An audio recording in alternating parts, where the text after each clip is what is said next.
who makes billions of dollars today works very, very hard on what they're doing and getting somewhere.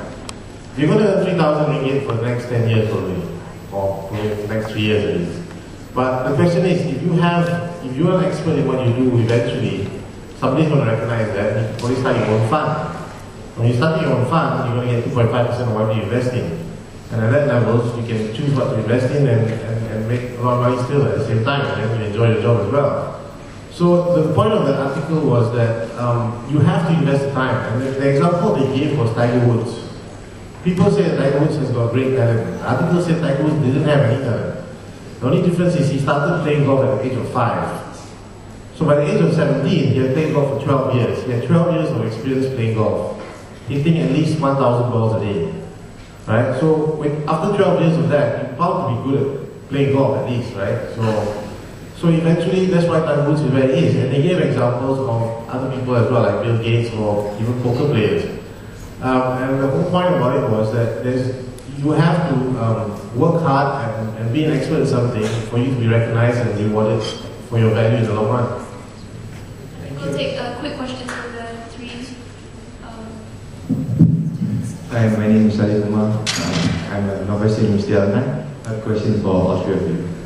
Western corporations are moving towards double bottom line, one that concerns with financial performance and another that places social provisions as key performance indicators. Do you see such trend being emulated by corporate Malaysia, or social provisions and contributions are something that is placed in the back seat? Thank you. Hi, good afternoon.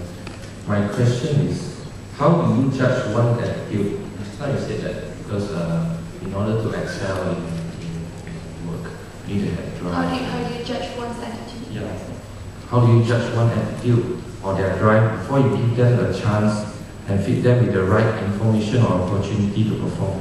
Because when you go for interview, people who are really good in talking might not be the one who can really do it. So how do you judge people before you give them a chance to do it? Thanks. I think they have really good HR and managers. Is that okay? Okay, you have to answer the two questions now. I'll let you So actually, I think Ruben, we haven't answered all the questions. The previous questions. There was a question on our Ruben and myself, our involvement in other co-curricular activities. Legal co-curricular activities. We were both involved in this organization as well, a newly set up organization called Leaders for Tomorrow, or acronym L4T. So we think that for us, even in our university days, we've been involved in a lot of student activities, so as Ahmad here. And upon graduation, both Ruben and myself, we've been involved in many professional organizations as well. Ruben, for example, set up Team Taswai, which is a technopreneur enterprise. So me and a few others here, we set up now the defunct Promuda. We also now think that there is a platform, there's a vacuum out there. So we have set up this new organization called Leaders for Tomorrow L4T. I think few of the ex-UKAC members are in the EXCO, is helping us out. Basically, what we want to do is about professional development. One of the key issues that we want to address is about what will happen to young graduates, what they should do next. It's basically about career development and professional development. On your question about CSR, I think from my experience, in Malaysia we have seen quite a number of corporates embarking on this. For our group, our tier group, we have also started this, and I've seen a lot among the GLCs and also other public listed companies. Admittedly, it's not as much as what the other countries, other more developed countries are doing. I think if you look at the performance indicators, there is now a new measurement on top of just profit, just accounting profit. I think they're also looking at how much contribution, how much corporate social responsibility each company is doing. I think quite a number of, when I was an analyst, they never used to look at this. When we value companies, we just look at the price earning ratio, NTA, DCF. But nowadays, investors do look at corporate accountability, corporate governance. They also look at corporate social responsibility. So in Malaysia, more and more companies are doing that. You know, there's carbon credits for the palm oil companies and for other companies that do all kinds of things. I'm going very quickly. And how do you judge one's drive? You're saying that some people are good at talking during interviews. We have interviewed quite a number of people. Yes, there are quite a number of people who are good at talking. But at the end of the day, when you walk into an interview, we don't look at your CV. We don't really look at how you talk. What we look at is how you think. The questions that we ask, your personality, your attitude, your approach towards the questions and your answers, obviously, are the ones that we look at.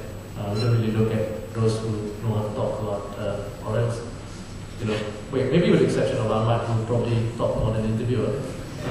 We tend to know. We tend to understand where the guy is coming from. So, how did you judge one's drive? You look at him, you look at what he's done, you look at what he thinks he can do. That's how I judge one's drive. I think that's an attitude. Yeah, same way. How you think is definitely more important, and also what experience you have. And you may be a fresh grad and say you don't have any experience, but you definitely have experience in life. And I think that's how you judge someone's attitude. So we ask a lot of questions which go around the bend to try and find out, how you deal with things in your life, or whether you deal with stress well, whether you deal with crisis well. And those are the things that we look at when we interview. So your life experiences are actually more important than your degree, etc. With regards to corporate social responsibility, I think in Malaysia now it's a buzzword and getting very big. But I don't think we're very bad compared to other countries. We have taken big steps towards making sure this is important. I think everybody realizes it is important.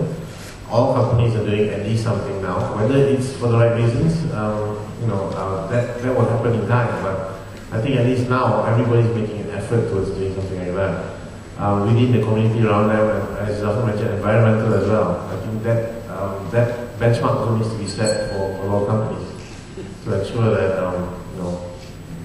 we take care of the environment and the people, not just the profits. I think we'll take one last question. Hi, I'm Aiden. I'm currently running a traffic management startup company. Okay, I'd love to have your opinions on this. Entrepreneurs going global, taking their business or brand beyond Malaysian boundaries into the global marketplace. Right now, for example, Tony Fernandez has taken and expanded Asia into an international brand, and not a lot of Malaysians, entrepreneurs who I talk to, yeah, there are some, but most of them, they